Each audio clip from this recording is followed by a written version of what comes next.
to dictate his corner speed by who's in front of him. Tremendous view here from Dunlop Race Cam. Here we come up to the right-hander at Honda. A little bit of a smoke up there from Wayne Gardner in front. Still hard to judge the braking with the damp circuit. Here he goes. Here's a stab. Dives down under. So Dick's done a lot of good work from the back of the field. Yes, always a pity to get pinged and relegated to the rear of the pack. But trouble here for John Trimble on the Glennet. We're going to show you a little more of the Phillip Island circuit. Are we ever? Out the front of Larry Perkins' car as he dives down on the inside of Tony Longhurst. This is the all-Castrol battle, the 7th and 8th position. I think that Larry has just snuck through on the inside of Tony, yes indeed. And Mark Scaife in there too. So Scaife really has joined this battle. This is 6th, 7th and 8th. Well, under dry conditions, it's showing that the Yokohama teams are still suffering a bit. They're great competitors and they work very hard at getting what's required, but even with their difficult selection this weekend, Larry's Dunlops have come through and passed two Yokohama cars. Yeah, the Winfield boys are finding it very, very tough in 95, particularly getting some consistency out of the car. Simmons Plains was a mystifying experience for them, why the car just wouldn't cut the laps that they did down there last year with an identical setup and on the identical tyre. Good run at Bathurst, but here again mystified in qualifying just where the speed's gone. There really are a lot of head scratching going on at Winfield at the moment. Whoops. Someone in trouble there. I heard a squeal and we saw the smoke. And Scaife sneaks through, but Tony takes advantage of Wayne Gardner. That was just too much smoke to be a little bit of a brake lock-up.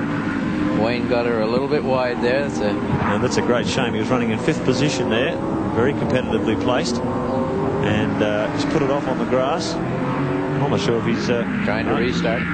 He's just fired. Let's have a look at a replay and see exactly what happened. He's done it all on his own. Looks like he's locked up. Or he was on in a bit too fast by the look of it, and realized at the last minute he had to slow her down a bit. Ran out of real estate and he's paid the penalty. Dick coming up behind Tony Scott to put a lap on him. I think he's really concentrating. You could see the concentration on him. Like he really was determined to do well.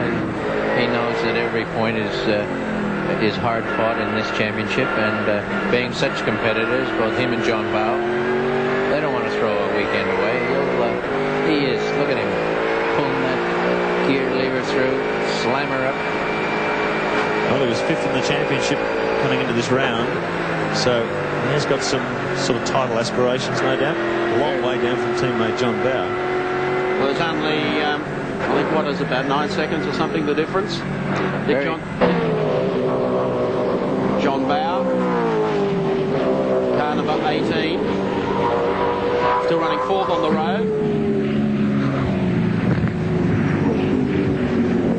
And an up and down day, Beseaton setting the pace in qualifying, and then Bowe pulling the front row for the dash, and that gave him 3 more points. It was a nice howdy-do for him. Actually, under difficult conditions, John Bowe has really scraped a good earning out of this weekend, and provided he stays here now, his overall tally won't be that bad. It'll keep the jump on the aspirants that have come up today. Glenn can certainly use the 20 points. That'll help him along nicely. But John Bowe has taken the jaws out of defeat and given himself a pretty good day's earnings. Well, every now and again they have one of these championship seasons, don't they, Alan? Like he took the punt on the harder tyre of Simmons and it paid off. He went into the kitty litter of Bathurst and managed to get out and fought his way through to 2nd place. Here at a track they didn't expect to go well, he's pulled up some more points. Like he's really putting together one of those championship years. Yes, and being almost half distance next weekend. The next round at Lakeside will be halfway. He's got a handy margin on his nearest competitor. Well, the gap was 104 points over Larry Perkins, and 79 points when they came to the Phillip Island circuit this weekend. So this little point score lap on top of that, the difficulties Larry had with no score in the first heat, and coming back into the top 10 in the second, that's a good position for JB. Also been following the progress after losing a cylinder this morning, Larry Perkins. How does this one sound, Larry? Oh, she's real good. No problems at all. I can't really know think though. Well, come on, pull your finger out. Well, I'm panting and puffing and I'm flat out. I'm sliding and I'm flipping, but I think he's getting away. Couldn't be. That's a FORD, isn't it? Oh, well, sometimes they're better. Oh, I'll record that. All right, I'll let you get on with this. This is fascinating. Thank you. No, you can't continue. You're right. I'll talk to you later. Righto. We were talking about concentration there earlier. Listen to Larry. He's puffing and he's coaxing it around. A lot of people think, oh, these guys are laid back. Look the way Dick Johnson lies back. Looks like he's in a chaise lounge. These fellows really are working their backsides off, and they come out at the end of the race with their head that feels like it's been through 15 sauna baths, just mentally exhausted. Paul Romano, car number 24, runs 9th in the field. Another one of the outstanding young privateers, the son of Bap Romano, top sports car racer and well known in Australian motorsport. There goes young Paul. Hasn't put a dent on the car. He's been in every round, and David Attard is only a spot back behind him in the Alcare car. There he goes. Two youngsters with a very bright future. And you do see privateers come in. They only last sometimes for a couple of races and they're gone again. These guys are committed to running the series. Yeah.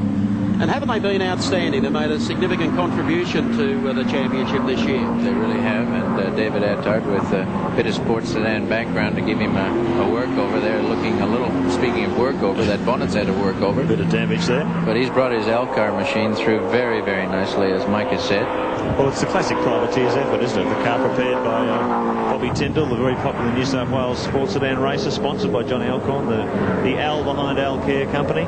And not a lot of money, but very enthusiastic team and tremendous driving from David Attard. In most of the rounds this year, he's been running in or near the top 10. You can do a lot with Zeal. You do need a little cash occasionally to lace it up, but Zeal will carry you a long way.